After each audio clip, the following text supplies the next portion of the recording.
Imagine being ignored by the entire system. Imagine losing everything, struggling to be heard, and realizing that no one is coming to help. That was the reality for these people. They were abandoned, forgotten. Until one woman did something that no one saw coming. Kamala Harris walked in and changed everything. But how? And why? The answer will shock you. It started with a single video. A blurry, shaky recording from someone's phone, capturing a moment that should have never happened. A family desperate and pleading, their voices raw with fear and exhaustion. They had lost everything: their home, their security, their sense of safety. The system had failed them. No one had stepped up. No one had listened. Until now. The video spread quickly, igniting outrage across social media. Thousands of comments poured in, some in sympathy, others in disbelief. How could something like this happen in a country with so many resources? Where were the leaders, the decision makers, the people who had sworn to serve and protect? No one had answers, just silence. And then, Kamala Harris saw it. She had been in the middle of another long day. Meetings, briefings, endless discussions about policies and politics. It was just another issue among many. Another crisis that would get lost in the pile of urgent matters waiting for attention. But something about this video stopped her. Maybe it was the way the mother clutched her child, her eyes hollow with helplessness. Maybe it was the quiet despair in the father's voice, the way he spoke as if he had already accepted that no one was coming to help.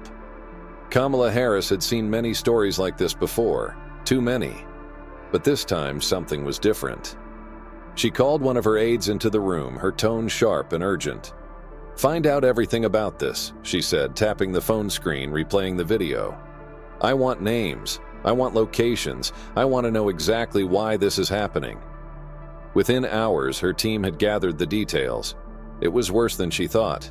This was not just one family, it was entire communities. People displaced, ignored, struggling for survival while leaders turned their backs. The problem had existed for months, festering in the background, dismissed as an unfortunate but inevitable consequence of policy failures. Kamala Harris was not the first person to hear about it. She was not the first to be told that things were complicated, that it was being handled, that these cases take time. But she was the first to refuse those excuses. She stood abruptly, already reaching for her coat. "Cancel my next meetings," she told her team. "We are going there." There was pushback immediately. Advisors cautioned her against getting involved so quickly. "It is not that simple," one of them said, following her down the hallway. "We need to look at the bigger picture before we commit to anything." But she did not stop walking. "The bigger picture," she repeated, turning to face them. "The bigger picture is that people are suffering, and no one is doing a damn thing about it."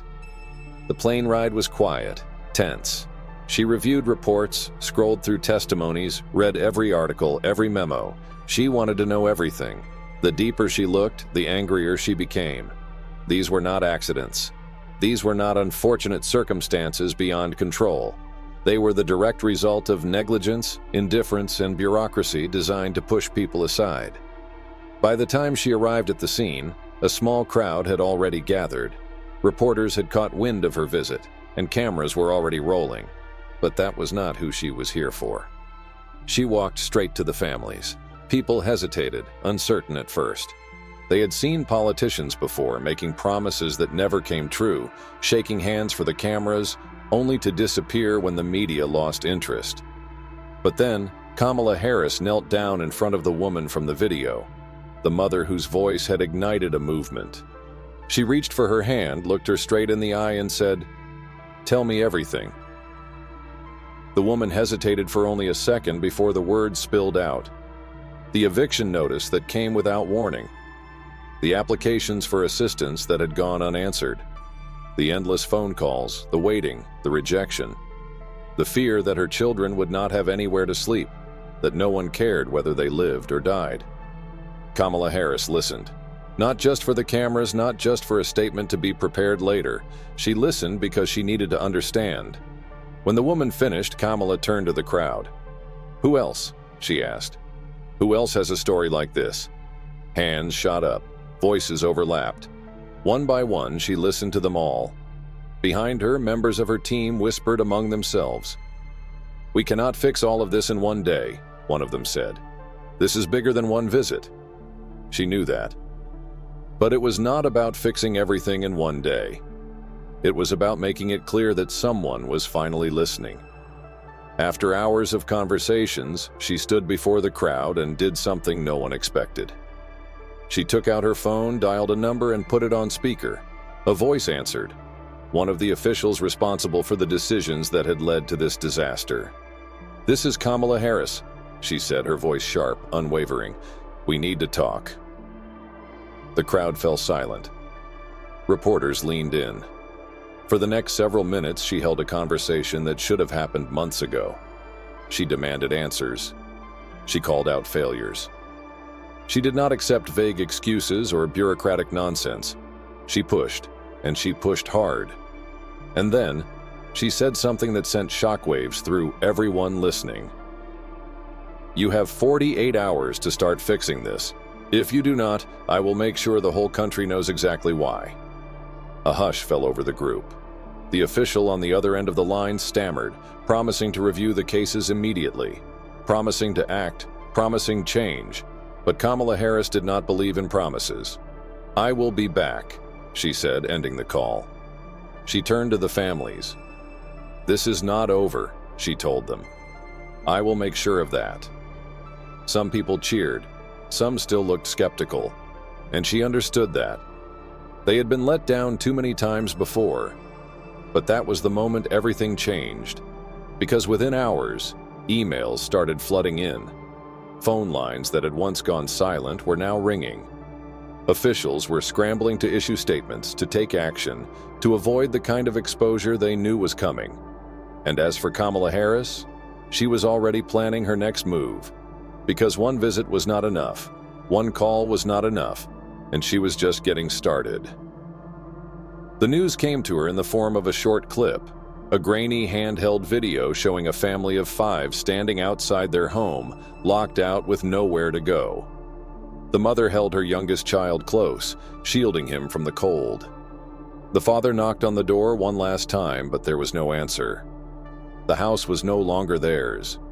Kamala Harris had seen thousands of stories like this before, but something about this one stopped her. Maybe it was the way the mother kept glancing at the camera as if pleading with someone, anyone, to step in. Maybe it was the exhaustion in the father's voice, the way it cracked as he explained how they had followed every rule, submitted every document, called every number they were told to call, only to end up here. She watched the video again, then a third time. She called one of her aides into the room. "Find them," she said, pushing her phone across the desk. "I want every detail, where they are, how this happened, who is responsible, and I want it now." The team moved quickly. Within hours, a full report landed on her desk. This was not an isolated incident. Entire communities were being displaced, thrown into chaos by bureaucratic loopholes, broken systems, and people in power who had no interest in fixing it. The problem had been there for months, slowly festering, but it had only now reached the surface thanks to the power of social media. The stories were endless. Families forced to live in cars, elderly people sleeping in shelters, children pulled out of school because their parents had no address to give. Harris leaned back in her chair, her fingers tapping against the armrest. She could already hear the excuses, the rehearsed lines that would come from officials if she asked for explanations. It is complicated. Resources are limited. We are doing everything we can. But none of those explanations changed the fact that people were suffering. Her advisors urged her to proceed with caution. "This is a state issue." Her advisors urged her to proceed with caution. "This is a state issue," one of them reminded her. "If you get too involved, it could backfire politically." She barely looked up from the file in front of her. "And if I do nothing?" Silence. She stood abruptly. "Cancel my next 2 meetings," she instructed. "We are going there." The flight was tense. The team worked around her, making calls, pulling reports, trying to coordinate what would come next. Harris did not speak much. She was thinking, planning, preparing for the moment she would step into the chaos and demand answers. By the time she arrived, the situation had escalated. Reporters had picked up the story, cameras were rolling, and crowds had gathered, waiting for anything to happen. She did not wait for formalities. She walked straight into the crowd, ignoring the shouted questions from the press. People hesitated when they saw her. They had been let down before.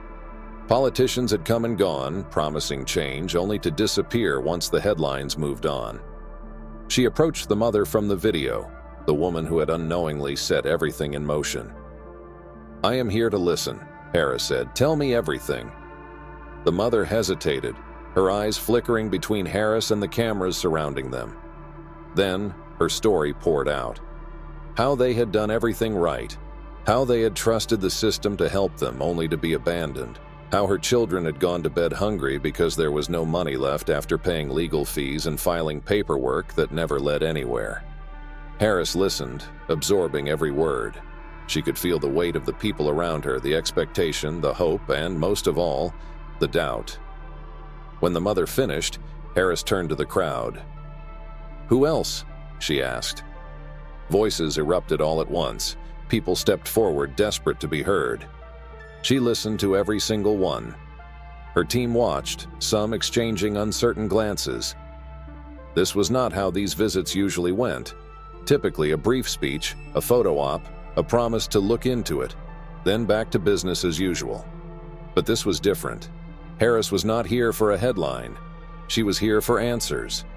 She pulled out her phone and made the first call right there, in front of everyone. A high-ranking official answered. Harris wasted no time. "I am standing here with families who have been completely failed by your policies. I need to know exactly what is being done to fix this, and I need to know now." The official fumbled, clearly not expecting the call to be public. He gave vague responses, talking about ongoing investigations and resource limitations. It was not enough. "These people do not have time to wait for reports," Harris interrupted. "They need solutions, immediate ones." The call ended with promises to revisit cases, to review policies, to find solutions. But she knew how these things worked. Promises were made easily. She was not here for promises. Turning to her team, she gave them a single instruction. "We stay until something changes." The media reaction was instant. News outlets covered the visit non-stop. Social media exploded with clips of Harris standing with families, making calls, refusing to accept excuses. Some people cheered her determination. Others accused her of political grandstanding. But one thing was certain. People were paying attention. The next day, officials held an emergency meeting. Policies that had been stagnant for months were suddenly being reviewed. Caseworkers were instructed to revisit applications. Funding that had been unavailable was suddenly freed up. It was not a complete victory. Not yet. But it was movement. And Harris made sure it did not stop there. She met with activists and legal experts, looking for long-term solutions. She called out corruption where she saw it, putting pressure on leaders who had ignored the issue for too long. She did not just bring attention to the crisis. She made it impossible to ignore. When she returned to Washington, the work continued. Proposals were drafted, funding allocations re-examined, strategies put in place to ensure this did not happen again. The people she met that day, the families who thought no one would ever fight for them, were not forgotten. She kept in contact with some of them, tracking their progress, making sure the system did not push them aside again. The critics did not stop, the political battles did not disappear. But for once, change had started, and it had all begun with a single video. A desperate plea for help, and one person who decided that silence was not an option. The decision Kamala Harris made that day was not just bold, it was unprecedented. Politicians often spoke about change, about reform. The government agencies responsible for housing assistance and financial aid had no choice but to speed up their processes. For the first time in years, people felt heard. The overwhelming relief on their faces was impossible to ignore. Some cried when they received the news that they would finally get the help they had been fighting for. Others were still skeptical, wondering if this change would last or if it was just another temporary solution. The ripple effect was undeniable. Non-profit organizations that had been working behind the scenes saw a massive increase in donations and support.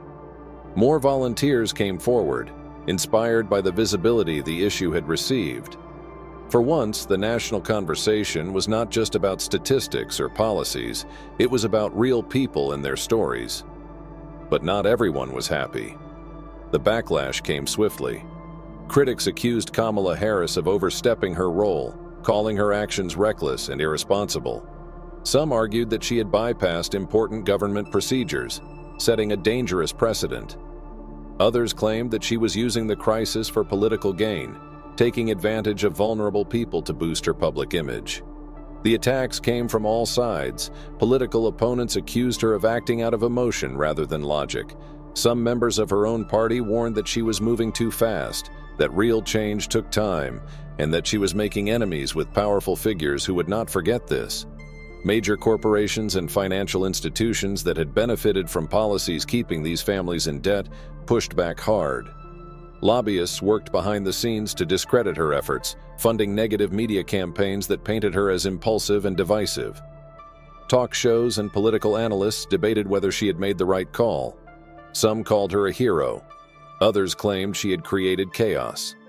Through it all, she refused to back down. She doubled down on her message, reminding everyone that this was never about politics. It was about people. She continued visiting affected communities, meeting with families, and ensuring that the aid promised to them was actually delivered. She did not let the criticism slow her down. Instead, she used it as fuel to keep pushing forward. Public opinion remained divided. While many praised her for taking a stand, others worried about the consequences. Was this sustainable? Could the government keep up with the sudden pressure to provide immediate relief? The real challenge came when legal battles began. Several lawsuits were filed claiming that her actions had interfered with established government processes. Some officials even tried to block future efforts, arguing that she had set a precedent that bypassed traditional approval systems. The fight was far from over. Then came an unexpected twist. A group of whistleblowers from inside the housing agencies came forward, revealing shocking details about why so many people had been left without help. Documents leaked to the press showed evidence of intentional delays, misplaced applications, and even cases where financial assistance had been redirected to corporations instead of individuals. The public outrage was immediate. What had started as an effort to help struggling families had now uncovered a much deeper problem: corruption within the system itself. Kamala Harris wasted no time. She called for an official investigation, demanding accountability from those responsible. The headlines shifted from questioning her methods to exposing the failures that had been hidden for years. Her critics went silent. One by one, officials who had dismissed her efforts before were now scrambling to distance themselves from the scandal. Suddenly, politicians who had opposed her were now promising reform. The pressure was too great to ignore. In the end, this was not just about one crisis. It was about changing the way things worked at the highest levels of power. Families who had once been ignored were now at the center of a national movement. Policies that had long protected corporations over individuals were now being questioned. And the people who thought no one would ever fight for them had seen for the first time that real change was possible. But the battle was far from over. There were still systems in place designed to keep people struggling, still forces working behind the scenes to maintain the status quo. Kamala Harris had won a battle, but the war for real justice was just beginning. She knew the fight ahead would be even tougher. But she was ready. Because this was not about her. It was about the people she had promised to stand up for. And she was not backing down. The impact of Kamala Harris's actions did not fade away. What started as a fight to help struggling families quickly became something much larger, a movement that exposed deep flaws in the system and forced real conversations about accountability. The people she had helped would never forget what she did. For them, she was more than just a politician. She was someone who had listened when no one else would. someone who had taken action when others hesitated. The changes that followed were undeniable. Policies that had once taken months or years to implement were suddenly being reviewed and rewritten in record time. Government agencies, now under public scrutiny, were forced to streamline their processes, making it easier for people in crisis to access the help they needed. Advocacy groups saw a surge in support, with more volunteers and donations pouring in than ever before. People had seen firsthand what could happen when someone in power actually fought for them, and they were no longer willing to accept silence. But the fight was far from over. While Harris had won an important battle, the reality was that the system itself was still deeply flawed. There were still families on the brink of homelessness, still policies that favored corporations over people, still officials who saw these problems as statistics rather than human lives. The backlash from those who had benefited from the broken system was not going away. In fact, it was only growing. Opponents argued that her approach had been reckless, that she had bypassed necessary procedures, that she had acted too emotionally rather than strategically. Some lawmakers pushed back, introducing new regulations that made it harder for leaders to intervene in similar crises. There were even calls for investigations into her actions, attempts to discredit what she had done and paint it as nothing more than political theater. But the people who had been helped, they knew the truth. They had lived it. For many of them, this experience had changed the way they saw leadership. It had shown them that real change was possible, but only if there were leaders willing to take risks. They had been let down too many times before to believe that one person could fix everything, but they had also seen the power of a single decision. That realization sparked something new. More people started paying attention, not just to national politics, but to local government. Communities that had once felt powerless began organizing, pushing for reforms in their own cities and towns. If one decision could change the lives of so many, then maybe, just maybe, there was a way to make that change permanent. But that would take more than one leader. It would take more than one moment of action. It would take people, everyday people, choosing to hold those in power accountable. Harris knew this. She had never set out to be a savior. She had set out to prove a point, that leadership was about more than just words. It was about action. It was about taking responsibility, even when it was difficult, even when it was unpopular, even when it came with consequences. Looking ahead, the question was no longer whether change was possible. It was whether people would keep fighting for it. Would this momentum last? Would other leaders be willing to step up when the cameras were gone, when the headlines had moved on? Would the public continue to demand better, or would they fall back into the same cycle of frustration and inaction? The truth was, there was no easy answer. But one thing was clear: no one would forget what had happened. The families who had been helped, the communities that had been mobilized, the conversations that had been sparked, all of it had left a mark. And perhaps the most powerful lesson of all was this: change does not happen because of speeches or promises. It happens when someone, somewhere, decides to act. It happens when people refuse to accept the way things have always been and start demanding something better. Harris had shown what was possible. Now it was up to everyone else to decide what came next, because the fight was far from over. It was just beginning. Now the real question is, will this moment of change spark a lasting revolution, or will it fade away like so many before? The truth is, real impact does not come from one leader alone. It comes from people like you, who refuse to stay silent, who demand action, and who hold those in power accountable. So what can you do? Do not let this story end here. Share this video. Talk about it. Start conversations. Push for change in your own communities. Because if this moment has shown us anything, it is that when the right people step up at the right time, everything can change.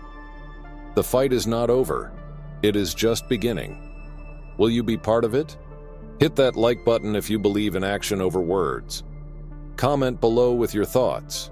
Do you think this was the right move? And most importantly, subscribe for more powerful stories that need to be heard. Your voice matters more than you know. Blast off. She returned to Washington with a plan that no one saw coming. While most expected her to issue a statement, call for a slow investigation, or set up a committee that would take months to produce any real results, she did something no one expected. She bypassed the red tape entirely. She called a meeting with top officials, policy advisors, and legal teams, demanding immediate solutions. No vague commitments, no bureaucratic delays. She wanted action, and she wanted it now. The urgency in her voice was undeniable. People are losing their homes, losing their dignity. And you are telling me we need more time? We need solutions today. The resistance was immediate. Some argued that the issue was too complex, that proper channels had to be followed, that change could not happen overnight. Harris shut them down with one sharp response. Then you are part of the problem. She was not looking for excuses. She was looking for results. The next move was even more shocking. Harris took the battle directly to the media. Instead of waiting for reporters to spin the story, she went on air herself, sitting down for an exclusive interview. The moment the cameras turned on, she wasted no time. The system is broken. I saw it with my own eyes. I met the families. I heard their stories. And let me tell you something. This is not about policy. This is about people. The nation listened. For the first time, the issue was not buried in reports or confined to local news. It was front and center. Headlines exploded across major networks. Social media went into a frenzy. People who had never paid attention before were suddenly watching, sharing, demanding answers. And then came the backlash. Opponents accused her of overstepping, of playing politics, of creating false hope with her demands. Some officials pushed back hard, trying to dismiss her actions as grandstanding. But Harris was not backing down. Behind the scenes, things grew even more tense. Some advisors warned her that she was making enemies, that people in power did not like being called out, that she was risking too much by pushing this hard, this fast. Her response was simple. Good. She doubled down, pushing forward with a new emergency relief fund aimed at fast-tracking aid to affected families. Instead of waiting for legislation to crawl through Congress, she worked with organizations and private donors to get immediate resources where they were needed most. It was not just about fixing a broken system. It was about proving that when leaders cared enough, real change could happen without endless debates. The public response was overwhelming. Families who had lost hope were suddenly given a second chance. Shelters started receiving funding. People who had been stuck in bureaucratic nightmares for months finally saw movement in their cases. The disbelief on their faces was undeniable. One woman, who had spent months fighting for assistance, broke down in tears when she learned that her case had been resolved in less than 24 hours. "I thought no one cared," she whispered. "I thought we were invisible." But now the entire country was watching. Supporters hailed Harris as a fighter, someone who was willing to take real risks to stand up for people who had been ignored for too long. Her approval ratings soared among those who had once doubted her, but the opposition was growing louder. Critics called her actions reckless, accusing her of bypassing traditional channels. Some politicians openly criticized her, claiming that she was setting a dangerous precedent, that policies could not be dictated by pressure or emotion. She responded in a press conference with one line that silenced the room. "If doing the right thing is dangerous, then what exactly are we protecting?" The debate raged on, but one thing was clear. She had forced the nation to pay attention, and it was not just the people directly affected. Other leaders, seeing the overwhelming public support, began shifting their positions. What once seemed impossible was now becoming a conversation at the highest levels of government.